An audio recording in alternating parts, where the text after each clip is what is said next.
ಪ್ರಿಯ ವಿದ್ಯಾರ್ಥಿಗಳೇ, ಬೆಳೆಯ ಉತ್ಪಾದನೆ ಮತ್ತು ನಿರ್ವಹಣೆ ಭಾಗ 1ರಲ್ಲಿ ನಾವು ಕೃಷಿ ಪದ್ಧತಿಗಳು, ಅದರಲ್ಲಿ ಖಾರಿಫ್ ಬೆಳೆಗಳು, ರಬ್ಬಿ ಬೆಳೆಗಳು, ನಂತರ ಕೃಷಿಯ ಉತ್ಪಾದನೆಯ ಮೂಲಭೂತ ಪದ್ಧತಿಗಳು, ಅದರಲ್ಲಿ ಮಣ್ಣನ್ನು ಹದಗುವಿಕೆ, ಬಿತ್ತನೆಯ ಬಗ್ಗೆ ತಿಳಿದುಕೊಂಡಿದ್ದೆವು.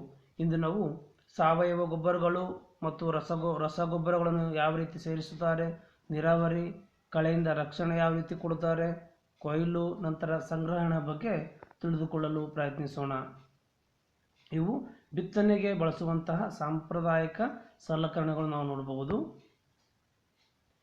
ಮೊದಲನೇಗೆ ನಾವು ಕೂರಿಗೆ ಅಂದರೆ ಬಿತ್ತುವ ಸಮಯದಲ್ಲಿ ಉಪಯೋಗಿಸುವಂತಹ ಒಂದು ಸಲಕರಣೆ. ಇದು ಯಾವ ರೀತಿ ಇರುತ್ತೆ ಅಂದರೆ ಆಲಿಕೆಯಂತಹ ಆಕಾರ ಸಲಕರಣೆಯಾಗಿದ್ದು ಬೀಜಗಳನ್ನು ಆಲಿಕೆಯಂತಹ ಭಾಗದಲ್ಲಿ ತುಂಬಲಾಗುತ್ತದೆ, ಅದರ ತುದಿಯಲ್ಲಿ ತುಂಬಲಾಗುತ್ತದೆ. ಅದರ ಮೂಲಕ 2 ಅಥವಾ 3 ಕೊಳವೆ ಆಕಾರದ ಪೈಪ್ ಅಥವಾ ಕೊಳವೆ ಆಕಾರದ ಮೂಲಕ ಮಣ್ಣಿನಾಳಕ್ಕೆ ಬೀಜಗಳನ್ನು ಸೇರಿಸಲಾಗುತ್ತದೆ. ನಂತರ ಅದರ ಮೂಲಕ ಬೀಜಗಳನ್ನು ಹಾಕಿ ನಂತರ ಭೂಮಿಯಲ್ಲಿ ಸೇರಿಸಲಾಗುತ್ತದೆ. ಅದೇ ರೀತಿ ಯಾಂತ್ರಿಕ ಕೂರಿಗೆ ಅಂದರೆ ಈಗಿನ ದಿನಗಳಲ್ಲಿ ಟ್ರ್ಯಾಕ್ಟರ್ನ ಸಹಾಯದಿಂದ ಯಾಂತ್ರಿಕ ಕೂರಿಗೆಗಳನ್ನು ಬಳಸಿ ಬಿತ್ತನೆ ಮಾಡಲಾಗುವುದನ್ನು ನಾವು ಗಮನಿಸಬಹುದು. ಈ ಸಲಕರಣೆಗಳು ಸರಿಯಾದ ಆಳದಲ್ಲಿ ಮತ್ತು ಸರಿಯಾದ ಅಂತರದಲ್ಲಿ ಒಂದೇ ರೀತಿಯಾಗಿ ಬೀಜಗಳನ್ನು ಬಿತ್ತಲು ಸಹಾಯ ಮಾಡುತ್ತದೆ. ನಂತರ ಬಿತ್ತನೆಯ ನಂತರ ಬೀಜಗಳು ಮಣ್ಣಿನಿಂದ ಮುಚ್ಚಿರುವುದನ್ನು ಇದು ಖಚಿತಪಡಿಸುತ್ತದೆ ಎಂಬುದನ್ನು ನಾವು ನೋಡಬಹುದು.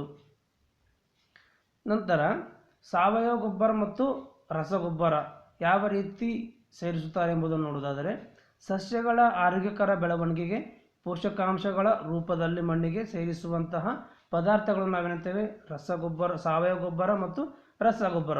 ಸಸ್ಯಗಳು ಅಥವಾ ಯಾವುದೇ ಒಂದು ಸಸ್ಯ ಬೆಳೆ ಸರಿಯಾದ ರೀತಿಯಲ್ಲಿ ಬರಬೇಕಾದ್ರೆ ನಾವೇನು ಸೇರಿಸಬೇಕು, ಕೆಲವೊಂದು ಸಲ ರಾಸಾಯನಿಕ ಗೊಬ್ಬರ ಸೇರಿಸಬೇಕಾಗುತ್ತೆ, ಕೆಲವೊಂದು ಸಲ ನಾವು ಸಾವಯವ ಗೊಬ್ಬರಗಳನ್ನು ಸೇರಿಸಬೇಕಾಗುತ್ತೆ. ಇಂತಹ ಗೊಬ್ಬರಗಳನ್ನು ಸೇರಿಸುವುದರಿಂದ ಉತ್ತಮ ಇಳುವರಿಯನ್ನು ನಾವು ಪಡೆಯಬಹುದು. ನಿರಂತರವಾಗಿ ಬೆಳೆಗಳನ್ನು ಬೆಳೆಸುವುದರಿಂದ ಮಣ್ಣಿನಲ್ಲಿ ಕೆಲವು ಪೋಷಕಾಂಶಗಳ ಕೊರತೆ ಉಂಟಾಗುತ್ತದೆ. ಅಂದರೆ ನಾವು ಪ್ರತಿ ವರ್ಷ ಒಂದೇ ರೀತಿಯ ಬೆಳೆ ಬೆಳೆಸುವುದರಿಂದ ಏನಾಗುತ್ತದೆ ಅಂದರೆ ಮಣ್ಣಿನಲ್ಲಿರುವಂತಹ ಪೋಷಕಾಂಶಗಳು ಏನಾಗುತ್ತೆ, ನಾಶವಾಗಿ ಆ ಸರಿಯಾದ ಬೆಳೆಯನ್ನು ಬರಲು ಸಾಧ್ಯವಾಗುವುದಿಲ್ಲ. ಅದರಿಂದ ಕೆಲವೊಂದು ಕಡೆ ಏನು ಮಾಡ್ತಾರೆ ಅಂದರೆ ಒಂದು ವರ್ಷ ಬಿತ್ತಿದ ನಂತರ ಒಂದು ವರ್ಷ ಅದಕ್ಕೆ ಗ್ಯಾಪ್ ಕೊಡ್ತಾರೆ. ನಂತರ ಮುಂದಿನ ವರ್ಷ ಏನು ಬಿತ್ತುವುದಿಲ್ಲ. ನಂತರ ಮುಂದಿನ ವರ್ಷ ಮತ್ತೆ ಬೆಳೆದಾಗ ಅಲ್ಲಿ ಹೆಚ್ಚಿನ ಫಲವತ್ತತೆಯನ್ನು ಕಾಣಲು ಸಹಾಯವಾಗುತ್ತದೆ ಎಂಬುದನ್ನು ನಾವು ನೋಡ್ಬೋದು. ಈ ಮಣ್ಣಿಗೆ ಪುನಃ ಪೋಷಕಾಂಶಗಳನ್ನು ಸೇರಿಸಲು ಏನು ಮಾಡ್ತಾರೆ ರೈತರು, ಅದಕ್ಕೆ ಅವಶ್ಯಕವಾಗಿರುವಂತಹ ರಸಗೊಬ್ಬರ ಆಗಬಹುದು ಅಥವಾ ಸಾವಯವ ಗೊಬ್ಬರ ಆಗಬಹುದು ಎಂದು ಸೇರಿಸ್ತಾರೆ. ಈ ಪ್ರಕ್ರಿಯೆಗೆ ನಾವು ಗೊಬ್ಬರ ನೀಡಿಕೆ ಎಂದು ಕರೆಯುತ್ತೇವೆ. ಈ ಗೊಬ್ಬರ 2 ರೀತಿಯ ಗೊಬ್ಬರ ನಾವು ನೋಡ್ಬೋದು, ಸಾವಯವ ಗೊಬ್ಬರ ನಂತರ ರಾಸಾಯನಿಕ ಗೊಬ್ಬರ ರಾಸಾಯನಿಕ ಪದಾರ್ಥವಾಗಿದ್ದು ಸಸ್ಯ ಮತ್ತು ಪ್ರಾಣಿ ತ್ಯಾಜ್ಯಗಳ ವಿಘಟನೆಯಿಂದ ಪಡೆಯಲಾಗುತ್ತದೆ ಎಂಬುದನ್ನು ನಾವು ನೋಡ್ಬೋದು. ರೈತರು ಸಸ್ಯ ಮತ್ತು ಪ್ರಾಣಿ ತ್ಯಾಜ್ಯಗಳನ್ನು ಬಯಲು ಪ್ರದೇಶಗಳಲ್ಲಿ ಅಥವಾ ಯಾವುದೇ ಒಂದು ಊರು ಹೊರಗೆ ಅಥವಾ ಗುಂಡಿಗಳಲ್ಲಿ ರಾಶಿ ಹಾಕಿ ವಿಘಟನೆ ಹೊಂದಲು ಬಿಡುತ್ತಾರೆ. ಕೆಲವು ಸೂಕ್ಷ್ಮ ಜೀವಿಗಳಿಂದ ಅಲ್ಲಿ ವಿಘಟನೆ ಪ್ರಕ್ರಿಯೆ ನಡೆದು ವಿಘಟನೆ ಹೊಂದಿದ ಪದಾರ್ಥಗಳನ್ನು ಸಾವಯವ ಗೊಬ್ಬರವಾಗಿ ಬಳಸಲಾಗುತ್ತದೆ. ನಾವು ಹಳ್ಳಿಯಲ್ಲಿ ನೋಡಬಹುದು, ಈ ಕುರಿಯ ಸಗಣಿಯ ಮೂಲಕ ಆಗ್ಬೋದು ಅಥವಾ ದನಗಳ ಸಗಣಿಯ ಮೂಲಕವಾಗಿ ಈ ಸಾವಯವ ಗೊಬ್ಬರವನ್ನು ತಯಾರಿಸುವುದನ್ನು ನಾವು ನೋಡಬಹುದು. ಅದೇ ರೀತಿ ರಾಸಾಯನಿಕ ಗೊಬ್ಬರಗಳು, ಈ ಕೆಲವು ರಾಸಾಯನಿಕ ವಸ್ತುಗಳನ್ನು ಅದರಲ್ಲಿ ಸೇರಿಸಿ ಈ ಕೆಲವು ನೈಟ್ರೋಜನ್ ಆಗ್ಬೋದು, ಫಾಸ್ಫರಸ್ ಆಗ್ಬೋದು, ಪೊಟ್ಯಾಷಿಯಂ ಆಗ್ಬೋದು, ಸೂಪರ್ ಫಾಸ್ಫೇಟ್ ಆಗ್ಬೋದು, ಅಮೋನಿಯಂ ಸಲ್ಫೇಟ್ ಆಗ್ಬೋದು, ಯೂರಿಯಾ ಆಗ್ಬೋದು, ಇಂಥ ಎಲ್ಲ ರಾಸಾಯನಿಕಗಳನ್ನು ಬಳಸಿ ಕೆಲವು ರಾಸಾಯನಿಕ ಗೊಬ್ಬರವನ್ನು ಬೆಳೆಸುವುದನ್ನು ನಾವು ನೋಡ್ಬೋದು. ಇವುಗಳಲ್ಲಿ ರಾಸಾಯನಿಕ ಪದಾರ್ಥಗಳು ಅಧಿಕ ಪ್ರಮಾಣದಲ್ಲಿರುವುದು ನಾವು ನೋಡ್ಬೋದು. ಒಂದು ನಿರ್ದಿಷ್ಟ ಪೋಷಕಾಂಶವನ್ನು ಹೆಚ್ಚಾಗಿ ಹೊಂದಿರುತ್ತವೆ. ಇವು ಸಾವಯವ ಗೊಬ್ಬರಗಳನ್ನು ಭಿನ್ನವಾಗಿದ್ದು ಕಾರ್ಖಾನೆಯಲ್ಲಿ ತಯಾರಿಸುವುದನ್ನು ನಾವು ನೋಡ್ಬೋದು. ಉದಾಹರಣೆ ನೋಡುವುದಾದರೆ urea, ammonium sulphate, super phosphate, nitrogen, phosphorus ಮತ್ತು ಪೊಟ್ಯಾಷಿಯಂನಂತಹ ಈ ರಾಸಾಯನಿಕಗಳು ಬಳಸುವುದನ್ನು ನಾವು ನೋಡ್ಬೋದು. ಅದೇ ರೀತಿ ರಸಗೊಬ್ಬರಗಳ ಬಳಕೆಯು ಗೋಧಿ, ಭತ್ತ ಮತ್ತು ಜೋಳಗಳಂಥ ಬೆಳೆಗಳ ಅಧಿಕ ಇಳುವರಿ ಪಡೆಯಲು ರೈತರಿಗೆ ಸಹಾಯಕವಾಗಿವೆ ಎಂಬುದನ್ನು ನಾವು ನೋಡ್ಬೋದು. ಆದರೆ ರಸಗೊಬ್ಬರಗಳ ಅಧಿಕ ಬಳಕೆಯಿಂದಾಗಿ ಮಣ್ಣಿನ ಫಲವತ್ತತೆ ಕಡಿಮೆಯಾಗುತ್ತದೆ ಎಂಬುದನ್ನು ನಾವು ಗಮನದಲ್ಲಿರಬೇಕಾಗುತ್ತದೆ. ಈ ರಾಸಾಯನಿಕ ಗೊಬ್ಬರಗಳು ಹೆಚ್ಚು ಬೆಳೆದಂತೆ ಮಣ್ಣಿನಲ್ಲಿರುವಂತಹ ಸೂಕ್ಷ್ಮ ಜೀವಿಗಳು ಸಾಯಲು ಪ್ರಾರಂಭವಾಗುವುದು. ಯಾವಾಗ ಈ ಮಣ್ಣಿನಲ್ಲಿರುವಂತಹ ಸೂಕ್ಷ್ಮಜೀವಿ ಸತ್ತಾಗ ಅದರಲ್ಲಿರುವಂತಹ ಪೌಷ್ಟಿಕಾಂಶ ಅಥವಾ ಅದರಲ್ಲಿರುವಂತಹ ಫಲವತ್ತತೆ ಕಡಿಮೆಯಾಗುತ್ತಾ ಹೋಗುತ್ತದೆ ಎಂಬುದನ್ನು ನಾವು ನೋಡಬಹುದು. ಆದ್ದರಿಂದ ನಾವು ಅತಿಯಾಗಿ ಏನು ಮಾಡಬೇಕಂದ್ರೆ ಈ ಸಾವಯವ ಗೊಬ್ಬರವನ್ನು ಬೆಳೆಸುವುದು ಉತ್ತಮ ಎಂದು ನಾವು ಹೇಳಬಹುದು. ಆದ್ದರಿಂದ ಫಲವತ್ತತೆಯನ್ನು ಕಾಪಾಡಲು ನಾವೇನು ಮಾಡಬೇಕು, ರಸಗೊಬ್ಬರ ಬದಲಿಗೆ ಸಾವಯವ ಗೊಬ್ಬರವನ್ನು ಏನು ಮಾಡಬೇಕು, ಬೆಳೆಸಬೇಕು. ಎರಡು ಬೆಳೆಗಳ ನಡುವೆ ಸ್ವಲ್ಪ ಕಾಲ ಜಮೀನನ್ನು ಉಳುಮೆ ಮಾಡದೇ ಬಿಡುವುದು. ಅಂದರೆ ಒಂದು ಬೆಳೆ ಆದ ನಂತರ ಒಂದು ಬೆಳೆ ಸ್ವಲ್ಪ ಕನಿಷ್ಠ ಒಂದು 6 ತಿಂಗಳಾದರೂ ಆ ಎರಡರ ಮಧ್ಯೆ ಸ್ವಲ್ಪ ಗ್ಯಾಪ್ ಬಿಟ್ಟಾಗ ಅಲ್ಲಿ ಒಂದು ಉತ್ತಮ ರೀತಿಯ ಫಸಲನ್ನು ನಾವು ಬೆಳೆಯಲು ಸಾಧ್ಯವಾಗಬಹುದು, ನಾವು ನೋಡಬಹುದು. ಸಾವಯವ ಗೊಬ್ಬರಗಳ ಬಳಕೆಯು ಮಣ್ಣಿನ ಸಂರಕ್ಷಣೆ ಮತ್ತು ಅದರ ನೀರು ಹಿಡಿದಿಟ್ಟುಕೊಳ್ಳುವ ಸಾಮರ್ಥ್ಯವನ್ನು ಉತ್ತಮಪಡಿಸುತ್ತದೆ. ಇದು ಏನು ಮಾಡುತ್ತದೆ, ಮಣ್ಣಿಗೆ ಎಲ್ಲ ರೀತಿಯ ಪೋಷಕಾಂಶಗಳನ್ನು ಮರುಭರ್ತಿ ಮಾಡಲು ಸಹಾಯವಾಗುತ್ತದೆ ಎಂಬುದನ್ನು ನಾವು ನೋಡಬಹುದು. ಉತ್ತರ ಭಾರತದ ರೈತರು ಲೆಗ್ಯೂಮ್ ಸಸ್ಯಗಳನ್ನು ಮೇವಿನ ಬೆಳೆಯಾಗಿ ಒಂದು ಋತುವಿನಲ್ಲಿ ಬೆಳೆಯುತ್ತಿದ್ದರು ಮತ್ತು ಮುಂದಿನ ಋತುವಿನಲ್ಲಿ ಗೋಧಿಯನ್ನು ಬೆಳೆಯುತ್ತಿದ್ದರು. ಅಂದರೆ ಆ ಉತ್ತರ ಭಾರತದಲ್ಲಿ ಒಂದು ಋತು ಅಂದರೆ ಒಂದು ಕಾಲದಲ್ಲಿ ಲೆಗ್ಯೂಮ್ ಸಸ್ಯವನ್ನು ಬೆಳೆದಾಗ ಇನ್ನೊಂದು ಋತುವಿನಲ್ಲಿ ಏನು ಬೆಳೀತಾರೆ, ಅವರು ಗೋಧಿಯ ಬೆಳೆಯನ್ನು ಬೆಳೆಸ್ತಾ ಇದ್ದರು. ಮಣ್ಣಿಗೆ ನೈಟ್ರೋಜನ್ ಮರುಭರ್ತಿ ಮಾಡಲು ಇದು ಸಹಾಯ ಮಾಡುತ್ತಿತ್ತು. ನಂತರ ರೈಜೋಬಿಯಂ ಬ್ಯಾಕ್ಟೀರಿಯಾ ದ್ವಿದಳ ಸಸ್ಯಗಳ ಬೇರಿನ ಗಂಟುಗಳಲ್ಲಿದ್ದು ಈ ರೈಜೋಬಿಯಂ ಈ ಬ್ಯಾಕ್ಟೀರಿಯಾ ನಾವು ಕೆಲವೊಂದು ಸಲ ದ್ವಿದಳ ಸಸ್ಯದ ಬೇರುಗಳು ನೋಡಿದಾಗ ಅಲ್ಲಿ ಕೆಲವೊಂದು ಗಂಟಿಂತ ಇರುವುದನ್ನು ನಾವು ನೋಡ್ಬೋದು. ಇದೇನು ಮಾಡೋದು, ವಾತಾವರಣದ ನೈಟ್ರೋಜನನ್ನು ಸ್ಥಿರೀಕರಣಗೊಳಿಸೋದು, ಅಂದರೆ ಸರಿಯಾದ ರೀತಿಯಲ್ಲಿ ತಟಸ್ಥೀಕರಣಗೊಳಿಸುವುದನ್ನು ನಾವು ನೋಡ್ಬೋದು. ಸಾವಯವ ಗೊಬ್ಬರ ಬಳಸುವುದರಿಂದ ಅನುಕೂಲತೆಗಳೇನಪ್ಪ ಅಂದರೆ ಇದನ್ನು ಮಾಡ್ತದೆ, ನೀರನ್ನು ಹಿಡಿದಿಟ್ಟುಕೊಳ್ಳುವುದು ಸಾಮರ್ಥ್ಯ ಜಾಸ್ತಿ ಮಾಡೋದು. ಅಂದರೆ ಸಾವಯವ ಗೊಬ್ಬರ ಬಳಸುವುದರಿಂದ ಬೇರಿನಲ್ಲಿ ನೀರಿನ ಪ್ರಮಾಣ ಬೇರಿನಲ್ಲಿ ಶಕ್ತಿ ಕೊಡುತ್ತದೆ, ಅದರಲ್ಲಿರುವ ಹೆಚ್ಚಿನ ಪ್ರಮಾಣದ ನೀರನ್ನು ಸಂಗ್ರಹಿಸಿಡಲು ಸಹಾಯ ಮಾಡುತ್ತದೆ ಎಂಬುದನ್ನು ನಾವು ನೋಡ್ಬೋದು. ಇದೇನು ಮಾಡುತ್ತದೆ, ಮಣ್ಣನ್ನು ರಂಧ್ರಯುಕ್ತವಾಗಿಸುತ್ತದೆ. ಇದರಿಂದಾಗಿ ಅನಿಲಗಳ ವಿನಿಮಯ ಸುಲಭವಾಗುತ್ತದೆ.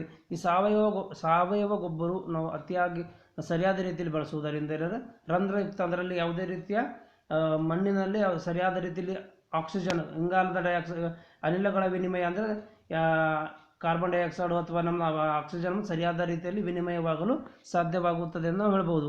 ಇದು ಉಪಯುಕ್ತ ಸೂಕ್ಷ್ಮ ಜೀವಿಗಳ ಸಂಖ್ಯೆಯನ್ನು ಹೆಚ್ಚಿಸುತ್ತದೆ, ಸೂಕ್ಷ್ಮಾಣು ಜೀವಿಗಳನ್ನು ವೃದ್ಧಿಸುತ್ತದೆ ಎಂಬುದನ್ನು ನಾವು ನೋಡ್ಬೋದು. ನಂತರ ಮಣ್ಣಿನ ಸಂರಕ್ಷಣೆಯನ್ನು ಸುಧಾರಿಸುತ್ತದೆ ಎಂಬುದನ್ನು ನಾವು ನೋಡ್ಬೋದು.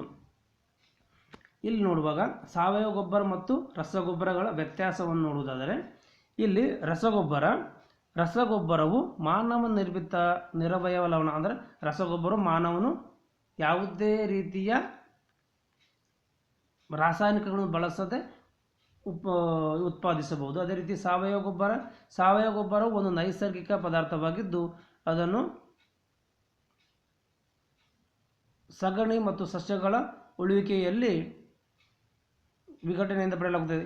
ಈ ರಾಸಾಯನಿಕ ಗೊಬ್ಬರ ಮಾನವನು ನಿರ್ಮಿಸಬಹುದು. ಅದೇ ರೀತಿ ಈ ಸಾವಯವ ಗೊಬ್ಬರ ನಾವು ನಮ್ಮ ಮನೆಯಲ್ಲಿರುವಂಥ ಕಸ ಆಗ್ಬೋದು, ದನದ ಸಗಣಿ ಆಗ್ಬೋದು, ಕುರಿಯ ಸಗಣಿಗೆ ಆಗ್ಬೋದು, ಆಡಿನ ಸಗಣಿ ಆಗ್ಬೋದು, ಇದೆಲ್ಲ ಒಂದು ತಿಪ್ಪೆ ಅಂತೀವಿ ನಾವು ನಮ್ಮ ಭಾಷೆಯಲ್ಲಿ, ಅಲ್ಲಿ ಹಾಕಿದಾಗ ಅದು ಸೂಕ್ಷ್ಮಾಣು ಜೀವಿಗಳಿಂದ ವಿಘಟನೆಗೊಳಪಟ್ಟು ಅದು ಸಾವಯವ ಗೊಬ್ಬರ ಆಗಿ ಪರಿವರ್ತನೆಯಾಗುವುದನ್ನು ನಾವು ನೋಡ್ಬೋದು.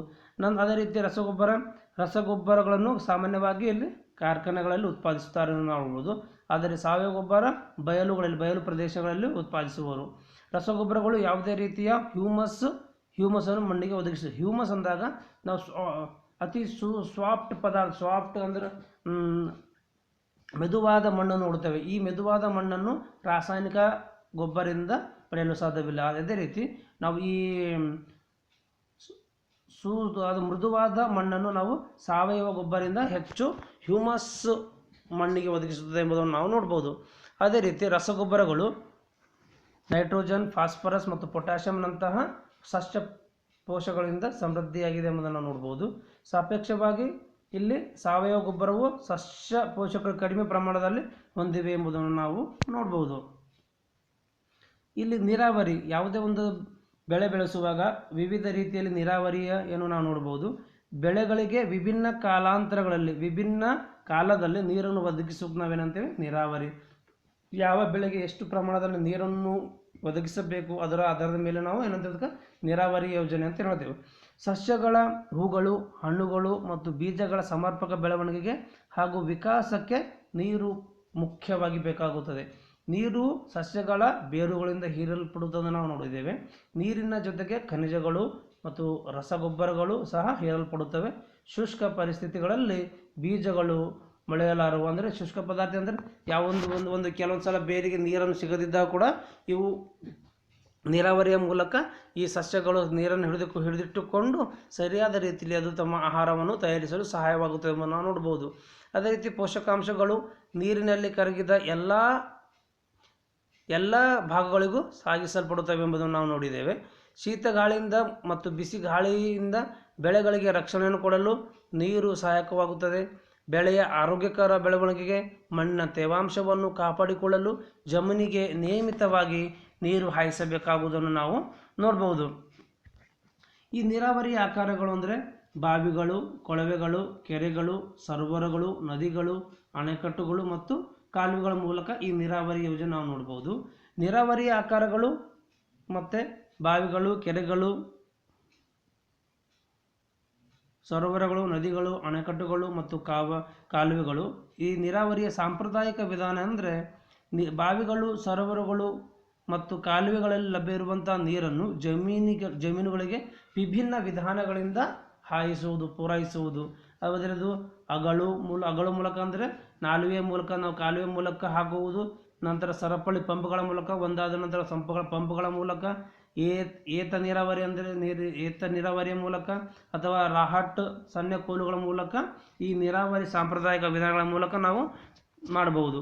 ಅದೇ ರೀತಿ ನಾವು ಚಿತ್ರದಲ್ಲಿ ನೋಡುವಂತೆ ಇಲ್ಲಿ ಮೊದಲನೆಯ ಚಿತ್ರದಲ್ಲಿ ಅಗಳು ಅಂದರೆ ಬಾವಿಯಲ್ಲಿರುವಂತಹ ನೀರನ್ನು ತೆಗೆದು ಆ ಜಮೀನಿನ ಮೂಲಕ ಸಸ್ಯಗಳಿಗೆ ಪೂರೈಸುವುದು. ನಂತರ ಎರಡನೇ ಚಿತ್ರದಲ್ಲಿ ಸರಪಳಿ ಪಂಪ್ ಅಂದರೆ ಪಂಪ್ ಒಂದು ಅಂತ ಪಂಪಿನ ಮೂಲಕ ಒದಗಿಸುವುದು. ನಂತರ ಏತ ಅಂದರೆ ನಾವು ಇಲ್ಲಿ ಚಿತ್ರದಲ್ಲಿ ಮೂರನೇ ಚಿತ್ರ ನೋಡಿ, ಏತ ನೀರಿನ ಮೂಲಕ. ನಂತರ ರಾಹಟ್ ಅಂದರೆ ಈ ಎತ್ತಿನ ಸಹಾಯದಿಂದ ನೀರನ್ನು ತೆಗೆದು ಕೃಷಿಗೆ ಬೇಕಾಗುವಂಥ ನೀರನ್ನು ಒದಗಿಸುವುದನ್ನು ನಾವು ನೋಡಬಹುದು. ಅದೇ ರೀತಿ ಈ ನೀರಾವರಿಯ ಆಧುನಿಕ ವಿಧಾನಗಳು ಯಾವ ರೀತಿ ಇರುತ್ತವೆ ಅಂದರೆ ನೋಡಿ, ನಾವು ಚಿತ್ರದಲ್ಲಿ ನೋಡುವಂತೆ ಮೊದಲನೇ ಚಿತ್ರದಲ್ಲಿ, ಎರಡನೇ ಚಿತ್ರದಲ್ಲಿ ಎರಡೂ ನೋಡಿ ಇವಕ್ಕೇನದು ತಂತೂರು ಅಥವಾ ತುಂತುರು ನೀರಾವರಿ ಅಂತ ಕೂಡ ಅಂತ ಹೇಳ್ತೀವಿ. ನೀರಾವರಿಯ ಆಧುನಿಕ ವಿಧಾನಗಳು ನೀರನ್ನು ಮಿತವಾಗಿ ಅಂದರೆ ಹೆಚ್ಚು ನೀರು ವ್ಯಯವಾಗದಂತೆಯೇ ಕಡಿಮೆ ನೀರನ್ನು ಬಳಸಿ ಎಲ್ಲ ಸಸ್ಯಗಳಿಗೆ ಒದಗಿಸಲು ಸಹಾಯವಾಗುತ್ತದೆ. ಇದೇನಂದರೆ ನೀರಾವರಿ ಆಧುನಿಕ ವಿಧಾನಗಳು ನೀರನ್ನು ಮಿತವಾಗಿ ಬಳಸುವುದಕ್ಕೆ ನಮಗೆ ಸಹಾಯಕವಾಗಿವೆ ಎಂದು ನಾವು ಹೇಳ್ಬೋದು. ಇದಕ್ಕೆ ನಾವೇನಂತ ಕರಿತೀವಿ, ತುಂತುರು ವಿಧಾನ. ಸಾಕಷ್ಟು ನೀರಿನ ಲಭ್ಯತೆ ಇಲ್ಲದ ಮತ್ತು ಅಸಮವಾದ ಭೂಮಿಗೆ ಈ ವಿಧಾನವು ಹೆಚ್ಚು ಉಪಯುಕ್ತವಾಗಿದೆ. ಕೆಲವೊಂದು ಸಲ ನಮ್ಮ ಗದ್ದೆ ಆಗ್ಬೋದು, ನಮ್ಮ ಹೊಲ ಆಗ್ಬೋದು, ಸರಿಯಾದ ಒಂದೇ ರೀತಿಯಲ್ಲಿರುವುದಿಲ್ಲ. ಅಲ್ಲಿ ಕೆಲವೊಂದು ಸಲ ಎತ್ತರವಾಗಿರ್ಬೋದು, ಕೆಲವರು ತಗ್ಗಿರ್ಬೋದು. ಅಂಥ ಪ್ರದೇಶಗಳಲ್ಲಿ ಈ ರೀತಿಯ ತುಂತುರು ವಿಧಾನದ ಮೂಲಕ ಎಲ್ಲ ಸಸ್ಯಗಳಿಗೆ ಸರಿಯಾದ ರೀತಿಯಲ್ಲಿ ನೀರನ್ನು ಒದಗಿಸುವಂತಕ್ಕೆ ನಾವೆಂದು ತುಂತುರು ವಿಧಾನದ ಮೂಲಕ ಸರಿಯಾದ ನೀರನ್ನು ಬಳಕೆ ಮಾಡ್ಬೋದು. ಇಲ್ಲಿ ತುದಿಯಲ್ಲಿ ತಿರುಗುವ ನಳಿಕೆಯನ್ನು ಹೊಂದಿರುವ ಕೊಳವೆಗಳನ್ನು ಮುಖ್ಯ ಕೊಳವೆಗೆ ನಿಯಮಿತ ಅಂತರಗಳಲ್ಲಿ ಲಂಬವಾಗಿ ನಿಲ್ಲುವಂತೆ ಜೋಡಿಸಲಾಗುತ್ತದೆ. ಒಂದು ಮೋಟಾರ್ ಪಂಪ್ನ ಸಹಾಯದಿಂದ ನೀರನ್ನು ಹೆಚ್ಚು ಒತ್ತಡದಲ್ಲಿ ಮುಖ್ಯ ಕೊಳವೆಗೆ ಹರಿಯುವಂತೆ ಮಾಡಿದರೆ ಅದು ತಿರುಗುವ ನಳಿಕೆಯ ಮೂಲಕ ಹೊರಚಿಮ್ಮುವುದನ್ನು ನಾವು ನೋಡ್ಬೋದು. ಹುಲ್ಲು, ಹಸುಗಳ, ಕಾಫಿ ತೋಟಗಳಿಗೆ ಇದು ಹೆಚ್ಚು ಉಪಯುಕ್ತವಾಗಿದೆ ಅಂತ ನಾವು ಹೇಳ್ಬೋದು. ಅದೇ ರೀತಿ ಹನಿ ನೀರಾವರಿ ವಿಧಾನ. ಈ ವಿಧಾನದಲ್ಲಿ ನೀರು ಹನಿಯಾಗಿ ಬೇರುಗಳ ಬಳಿಯಲ್ಲಿ ಬಿಡಲಾಗುತ್ತದೆ. ಈ ಹನಿ ನೀರಾವರಿಯಲ್ಲಿ ಕೆಲವೊಂದು ಈ ಪೈಪ್ನ ಮೂಲಕ ಕೆಲವೊಂದು ಚಿಕ್ಕ ರಂಧ್ರ ಹಾಕೋದ್ರ ಮೂಲಕ ಆ ಬೇರಿನ ಆಳಕ್ಕೆ ಹೋಗುವುದನ್ನು ನೋಡಲು ಸಹಾಯ ಮಾಡುತ್ತದೆ. ಈ ವಿಧಾನದಲ್ಲಿ ಏನು ಮಾಡ್ತಾರೆ, ನೀರು ಹನಿಯಾಗಿ ಬೇರುಗಳ ಬಳಿ ಬೀಳುತ್ತದೆ. ಆದ್ದರಿಂದ ಇದನ್ನು ಹನಿ ನೀರಾವರಿ ವಿಧಾನ ಎಂದು ಕರಿತೀವಿ. ಇದು ಹಣ್ಣಿನ ಗಿಡಗಳಿಗೆ, ಉದ್ಯಾನಗಳಿಗೆ ಮತ್ತು ಕೆಲವೊಂದು ಸಲ ಮರಗಳಿಗೆ ನೀರು ಹಾಯಿಸುವ ಅತ್ಯುತ್ತಮ ತಂತ್ರವಾಗಿದೆ ಎಂದು ನಾವು ಹೇಳಬಹುದು. ನೀರಿನ ಲಭ್ಯತೆ ಅತ್ಯಂತ ಕನಿಷ್ಠವಾಗಿರುವ ಪ್ರದೇಶಗಳಿಗೆ ಇದು ವರದಾನವಾಗಿದೆ ಅಂತ ನಾವು ಹೇಳ್ಬೋದು. ಅದೇ ರೀತಿ ನಂತರ ಬೆಳೆ ಬಿತ್ತಾದ ನಂತರ ನಾವು ಪ್ರತಿಯೊಂದು ಬೆಳೆಯಲ್ಲಿ ಕಳೆ ಬಂದೇ ಬರುತ್ತೆ ಎಂಬುದನ್ನು ನಾವು ನೋಡ್ಬೋದು. ಆ ಬೆಳೆಯಲ್ಲಿರುವಂತಹ ಕಳೆಯನ್ನು ಯಾವ ರೀತಿ ನಾವು ತೆಗಿಬೇಕು, ಆ ಬೆಳೆ ಮಧ್ಯದಲ್ಲಿರುವಂತಹ ಉಪಯೋಗಕ್ಕೆ ಬಾರದಿರುವಂತಹ ಆ ಕಳೆಗಳಿಂದ ಬೆಳೆಗೆ ಯಾವ ರೀತಿಯ ರಕ್ಷಣೆ ನೋಡಬೇಕಂದ್ರೆ ನಾವು ಕೆಲವು ಸದಿಗಳ ಮೂಲಕ ನೋಡ್ಬೋದು. ಕೆಲವೊಂದು ಸಲ ನಾವು ಕುಂಟಿ ಅಂತ ಹೇಳ್ತೀವಿ. ಇದರ ಮೂಲಕ ಕೂಡ ನಾವು ಬೆಳೆಯನ್ನು ಮಾಡಬೇಕಂದ್ರೆ ಕಳೆಗಳಿಂದ ರಕ್ಷಣೆ ಕೊಡಬೇಕಾಗುತ್ತದೆ. ಒಂದು ಜಮೀನಿನಲ್ಲಿ ಬೆಳೆಯ ಜೊತೆಗೆ ಬೆಳೆಯುವ ಅನಪೇಕ್ಷಿತ ನಮ್ಗೆ ಗೊತ್ತಿರೋದ ಹಾಗೆ ಏನು ಮಾಡಿದ್ರೆ ಸಸ್ಯಗಳಿಗೆ ಕಳೆಗಳನ್ನು ಏನಂತೇವೆ ಒಂದು ಜಮೀನಿನಲ್ಲಿರುವಂಥ ಬೆಳೆಯ ಜೊತೆಗೆ ಏನಾಗ್ತದೆ, ಅದು ಬೆಳೆಯುವಂಥ ಅನಪೇಕ್ಷಿತ ಸಸ್ಯಗಳನ್ನ ನಾವು ಅಂತ ಕರಿತೀವಿ ಕಳೆಗಳು ಎಂದು ಕರಿತೀವಿ. ಅದೇ ರೀತಿ ಈ ಕಳೆಗಳಿಂದ ಯಾವ ರೀತಿ ರಕ್ಷಣೆ ಪಡೆಯಲಾಗುತ್ತದೆ ಅಂದರೆ, ಕಳೆಗಳನ್ನು ತೆಗೆದು ಹಾಕುವುದಕ್ಕೆ ಕಳೆ ಕೀಳುವುದು ಎನ್ನುತ್ತಾರೆ. ಕಳೆಗಳು ನೀರು, ಪೋಷಕಾಂಶಗಳು, ಸ್ಥಳ ಮತ್ತು ಬೆಳಕಿಗಾಗಿ ಬೆಳೆಗಳೊಂದಿಗೆ ಸ್ಪರ್ಧೆ ನಡೆಸುವುದರಿಂದ ಕಳೆ ಕೀಳುವುದು ಅಗತ್ಯವಾಗಿದೆ. ಏಕೆಂದರೆ ಬೆಳೆಗಳ ಬೆಳೆಯುವಿಕೆ ಅವು ಹಾನಿ ಉಂಟು ಮಾಡುತ್ತದೆ. ಯಾವುದೇ ಒಂದು ಬೆಳೆ ಸರಿಯಾದ ರೀತಿಯಲ್ಲಿ ಬೆಳೆಯಬೇಕಾದರೆ ಅದರ ಅಕ್ಕಪಕ್ಕದಲ್ಲಿರುವಂಥ ಕಳೆ ತೆಗೆಯುವುದು ಅತಿ ಮುಖ್ಯವಾಗಿದೆ. ಒಂದು ವೇಳೆ ಅಲ್ಲಿರುವಂಥ ಕಳೆಗಳನ್ನು ತೆಗೆದೇ ಇದ್ದಾಗ ಈ ಬೆಳೆಗೆ ಸಿಗುವಂತಹ ಪೋಷಕಾಂಶಗಳು ಆ ಕಳೆಗಳು ಹೀರಿಕೊಂಡು ಈ ಬೆಳೆಯ ಬೆಳವಣಿಗೆಯನ್ನು ಕುಂಠಿತಗೊಳಿಸುತ್ತವೆ ಎಂಬುದನ್ನು ನಾವು ನೋಡಬಹುದು. ನಂತರ ಕಳೆಗಳನ್ನು ನಿವಾರಿಸಲು ಮತ್ತು ಅವುಗಳ ಬೆಳವಣಿಗೆಯನ್ನು ನಿಯಂತ್ರಿಸಲು ರೈತರು ಹಲವಾರು ವಿಧಾನಗಳನ್ನು ಬಳಸಿಕೊಳ್ಳುತ್ತಾರೆ ನಾವು ನೋಡ್ಬೋದು. ಬಿತ್ತನೆಗೆ ಮೊದಲು ಉಳುಮೆ ಮಾಡುವುದಕ್ಕಿಂತ ಮುಂಚೆ ಕಳೆಗಳನ್ನು ಬುಡ ಮೇಲಾಗಿ ನಾಶ ಮಾಡುವುದನ್ನು ನಾವು ನೋಡ್ಬೋದು. ನಂತರ ಕಳೆಗಳು ಹೂವು ಮತ್ತು ಬೀಜಗಳನ್ನು ಬಿಡುವ ಮೊದಲೇ ಅವುಗಳನ್ನು ಕಿತ್ತು ಹಾಕಬೇಕು. ಇದು ಕಳೆಗಳನ್ನು ಯಾವ ರೀತಿ ನಾವು ಊಹಿಸದ ರೀತಿಯಲ್ಲಿ ಬೆಳೆ ಬಂದು ಅಲ್ಲಿರುವಂಥ ಎಲ್ಲ ಬೆಳೆಯನ್ನು ನಾಶ ಮಾಡುತ್ತದೆ ಎಂಬುದನ್ನು ನಾವು ನೋಡ್ಬೋದು. ನಂತರ ಈ ಕಳೆನಾಶಕಗಳು ಕೆಲವೊಂದು ಈ ರಾಸಾಯನಿಕಗಳನ್ನು ಬಳಸಿ ನಾವೇನು ಮಾಡಬಹುದು, ಈ ಕಳೆಗಳನ್ನು ನಾಶ ಮಾಡಿಸಬಹುದು ನಾವು ನೋಡ್ಬೋದು. ಕೆಲವು ರಾಸಾಯನಿಕಗಳನ್ನು ಬಳಸಿ ಈ ಕಳೆಗಳನ್ನು ನಾವು ನಿಯಂತ್ರಿಸಬಹುದು. ಉದಾಹರಣೆಗೆ 2,4-D ಅಂತ ಈ ಕಳೆಗಳನ್ನು ನಾಶ ಮಾಡಿಸುವಂಥ ಕೆಲವು ರಾಸಾಯನಿಕ ವಸ್ತುಗಳು. ಈ ಕಳೆಗಳನ್ನು ಕೊಲ್ಲಲು ಜಮೀನುಗಳಿಗೆ ಇವುಗಳನ್ನು ಸಿಂಪಡಿಸಬೇಕಾಗುತ್ತದೆ. ಇವುಗಳಿಂದ ಆ ಬೆಳೆಗಳಿಗೆ ಯಾವುದೇ ಹಾನಿ ಉಂಟಾಗುವುದಿಲ್ಲ. ಈ ರಾಸಾಯನಿಕಗಳು ಸಿಂಪಡಿಸುವುದರಿಂದ ಕೇವಲ ಆ ಕಳೆಗಳು ನಾಶವಾಗುತ್ತದೆ ವಿನಃ ಈ ಬೆಳೆಗಳಿಗೆ ಯಾವುದೇ ರೀತಿಯ ತೊಂದರೆ ಆಗುವುದಿಲ್ಲ ಎಂಬುದನ್ನು ನಾವು ನೋಡ್ಬೋದು. ನಂತರ ಮುಂದೆ ಕೊಯ್ಲು, ಹಾರ್ವೆಸ್ಟಿಂಗ್. ಎಲ್ಲ ಬೆಳೆ ಆದ ನಂತರ ಕೊನೆಯಲ್ಲಿ ಏನಾಗ್ತದೆ, ಇಲ್ಲಿ ನಾವು ರಾಶಿ ಮಾಡಬೇಕಾಗ್ತದೆ. ಈ ಕೊಯ್ಲನ್ನು ಕೈಯಿಂದ ಆಗ್ಬೋದು, ಕೆಲವೊಂದು ಸಲ ಕುಡುಗೋಲು ಬಳಸಿ ಅಥವಾ ಹಾರ್ವೆಸ್ಟಿಂಗ್ ಎಂಬ ಯಂತ್ರಗಳನ್ನು ಬಳಸಿ ಕೊಯ್ಲನ್ನು ಮಾಡುವುದನ್ನು ನಾವು ನೋಡ್ಬೋದು. ಕೊಯ್ಲಿನ ನಂತರ ಹುಲ್ಲುಗಳಿಂದ ಕಾಳುಗಳನ್ನು ಬೇರ್ಪಡಿಸಬೇಕಾಗುತ್ತದೆ. ಈ ಪ್ರಕ್ರಿಯೆಗೆ ನಾವು ಹೇಳ್ತೇವೆ ಒಕ್ಕಣೆ ಎಂದು ಕರೆಯುತ್ತೇವೆ. ಇದನ್ನೇನು ಮಾಡ್ತೇವೆ ನಾವು ಕೆಲವೊಂದು ಸಲ ಕಂಬೈನ್ ಎಂದು ಕರೆಯುವ ಯಂತ್ರದಿಂದ ನಡೆಸಲಾಗುತ್ತದೆ ಎಂಬುದನ್ನು ನಾವು ನೋಡಬಹುದು. ಅಥವಾ ನಾವು ಹಿಂದಿನ ಕಾಲದಲ್ಲಿ ತೂರುವ ಮೂಲಕ ಇದನ್ನು ಏನು ಮಾಡ್ತಾ ಇದ್ದಾರೆ, ಅದರಲ್ಲಿರುವಂಥ ಹೊಟ್ಟು ಅಂತೇವೆ ನಾವು, ಅದನ್ನು ಒಂದು ರಾಶಿಯಲ್ಲಿರುವಂತಹ ಕಸವನ್ನು ಹೊರಗೆ ತೆಗೆಯುವ ವಿಧಾನವನ್ನು ನೋಡ್ಬೋದು. ಸಣ್ಣ ಹಿಡುವಳಿದಾರ ರೈತರು ಧಾನ್ಯಗಳನ್ನು ತೂರುವ ಮೂಲಕ ಏನು ಮಾಡ್ತಿದ್ರು, ಅದರಲ್ಲಿರುವಂತಹ ಧಾನ್ಯಗಳಲ್ಲಿರುವಂತಹ ಕಸವನ್ನು ಬೇರ್ಪಡಿಸುವುದನ್ನು ನಾವು ನೋಡಬಹುದು.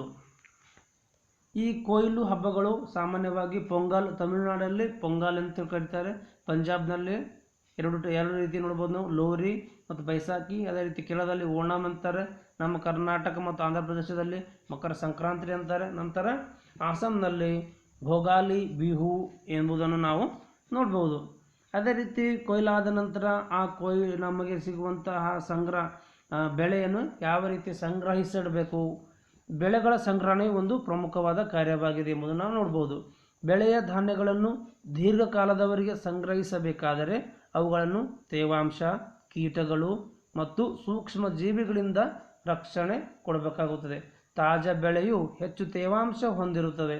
ಆಗಷ್ಟೇ ಕೊಯ್ಲು ಮಾಡಿದ ಕಾಳುಗಳನ್ನು ಅಥವಾ ಧಾನ್ಯಗಳನ್ನು ಒಣಗಿಸದೆ ಸಂಗ್ರಹಿಸಿದರೆ ಹಾಳಾಗಬಹುದು ಅಥವಾ ಕೀಟಗಳ ಬಾಧೆಗೆ ಒಳಪಟ್ಟು ಕೀಟಗಳಿಂದ ನಾಶವಾಗಬಹುದು ಅಥವಾ ಕೆಲವೊಂದು ಸಲ ಮೊಳಕೆಯೊಡುವುದನ್ನು ನಾವು ನೋಡ್ಬೋದು. ನಂತರ ಮುಂದೆ ಹಾಳಾದ ನಂತರ ಅವು ಮತ್ತೆ ಬಿತ್ತಕ್ಕೆ ಹೋಗಿದಾಗ ಅದರ ಮೊಳಕೆಯೊಡೆಯುವ ಸಾಮರ್ಥ್ಯವನ್ನು ಕಳೆದುಕೊಳ್ಳಬಹುದು ಎಂಬುದನ್ನು ನಾವು ನೋಡ್ಬೋದು. ಆದ್ದರಿಂದ ಈ ಬೆಳೆಯನ್ನು ಸಂಗ್ರಹಿಸುವಾಗ ಮೊದಲು ಕಾಳುಗಳನ್ನು ಅವುಗಳಿಂದ ತೇವಾಂಶ ಕಡಿಮೆಯಾಗುವಂತೆ ಬಿಸಿಲಿನಲ್ಲಿ ಸಮರ್ಪಕವಾಗಿ ಒಣಗಿಸಬೇಕು. ನಂತರ ಕೀಟಪೀಡೆಗಳ ಕೀಟಗಳಿಂದ ಅಥವಾ ಬ್ಯಾಕ್ಟೀರಿಯಾಗಳಿಂದ ಅಥವಾ ಶಿಲೀಂಧ್ರಗಳಿಂದ ಆಗುವಂತಹ ದಾಳಿಯನ್ನು ಅದನ್ನು ತಡೆಯಬೇಕಾಗುತ್ತದೆ. ನಂತರ ರೈತರು ಕಾಳುಗಳನ್ನು ಗೋಣಿಚೀಲಗಳಲ್ಲಿ ಅಥವಾ ಲೋಹದ ಡಬ್ಬಗಳಲ್ಲಿ ಸಂಗ್ರಹಿಸಿರುತ್ತಾರೆ ಎಂಬುದನ್ನು ನೋಡಬಹುದು ನಾವು. ಪೀಡೆಗಳು ಅಂದರೆ ಅಲ್ಲಿರುವಂಥ ಇಲಿಗಳಾಗ್ಬೋದು, ಕೀಟಗಳಿಂದ ರಕ್ಷಿಸಲು ಅಧಿಕ ಪ್ರಮಾಣದಲ್ಲಿ ಕಾಳುಗಳನ್ನು ಸಂಗ್ರಹಿಸಲು ಮಾಡ್ತಾರೆ. ದೊಡ್ಡ ಸಂಗ್ರಹಾಲಯದ ದೊಡ್ಡ ಗೋದಾಮು ಅಂತೀವ ನಾವು, ಆ ಗೋದಾಮಿನಲ್ಲಿ ಸಂಗ್ರಹಿಸುವುದನ್ನು ನಾವು ನೋಡ್ಬೋದು. ಅದೇ ರೀತಿ ಮನೆಗಳಲ್ಲಿ ಆಹಾರ ಧಾನ್ಯಗಳನ್ನು ಸಂರಕ್ಷಿಸಲು ಒಣಗಿದ ಬೇವಿನ ಎಲೆಗಳನ್ನು ಬಳಸುತ್ತಾರೆ. ಸಾಮಾನ್ಯವಾಗಿ ನಾವು ಹಳ್ಳಿಗಳಲ್ಲಿ ಯಾವುದೇ ಒಂದು ಕಾಳುಗಳ ಮಧ್ಯೆ ನಾವೇನು ಮಾಡ್ತೀವಿ, ಬೇವಿನ ತಪ್ಪಲು ಅಂತೀವಲ್ಲ, ಬೇವಿನ ಆ ಎಲೆಗಳನ್ನು ಅದರಲ್ಲಿ ಸೇರಿಸಿದಾಗ ಅದರಲ್ಲಿ ಯಾವುದೇ ರೀತಿಯ ಹುಳಗಳು ಆಗುವುದಿಲ್ಲ ಎಂಬುದನ್ನು ನಾವು ನೋಡ್ಬೋದು. ದೊಡ್ಡ ಗೋದಾಮುಗಳಲ್ಲಿ ಕಾಳುಗಳನ್ನು ಅಧಿಕ ಪ್ರಮಾಣದಲ್ಲಿ ಸಂಗ್ರಹಿಸುವಾಗ ಪೀಡೆಗಳಿಂದ ಮತ್ತು ಸೂಕ್ಷ್ಮ ಜೀವಿಗಳಿಂದ ರಕ್ಷಿಸಲು ನಿರ್ದಿಷ್ಟ ರಾಸಾಯನಿಕಗಳನ್ನು ಬಳಸುವುದನ್ನು ನಾವು ನೋಡ್ಬೋದು. ನಂತರ ಈ ಪ್ರಾಣಿಗಳಿಂದ ಆಹಾರ, ಮನೆಗಳಲ್ಲಿ ಅಥವಾ ಸಾಕಾಣಿಕಾ ಕೇಂದ್ರಗಳಲ್ಲಿ ಸಾಕುವ ಪ್ರಾಣಿಗಳಿಗೆ ಸಮರ್ಪಕ ಆಹಾರ, ಆಶ್ರಯ ಮತ್ತು ಕಾಳಜಿಯನ್ನು ಒದಗಿಸಬೇಕಾಗುತ್ತದೆ. ದೊಡ್ಡ ಪ್ರಮಾಣದಲ್ಲಿ ಇದನ್ನು ಮಾಡಿದಾಗ ಅದನ್ನು ನಾವೇನಂತೀವಿ, ಪಶುಸಂಗೋಪನೆ ಎಂದು ಕರೆಯುತ್ತೇವೆ. ನಂತರ ಸಮರ್ಪಕ ಆಹಾರ, ಆಶ್ರಯ ಮತ್ತು ಕಾಳಜಿಗಳನ್ನು ಒದಗಿಸಿ ಮನೆಯಲ್ಲಿ ಅಥವಾ ಸಾಕಾಣಿಕಾ ಕೇಂದ್ರಗಳಲ್ಲಿ ಪ್ರಾಣಿಗಳನ್ನು ಸಾಕುವ ವಿಧಾನಕ್ಕೆ ನಾವೇಂತೀವಿ, ಪಶುಸಂಗೋಪನೆ ಎಂದು ಕರೆಯುತ್ತೇವೆ ಮಕ್ಕಳೇ.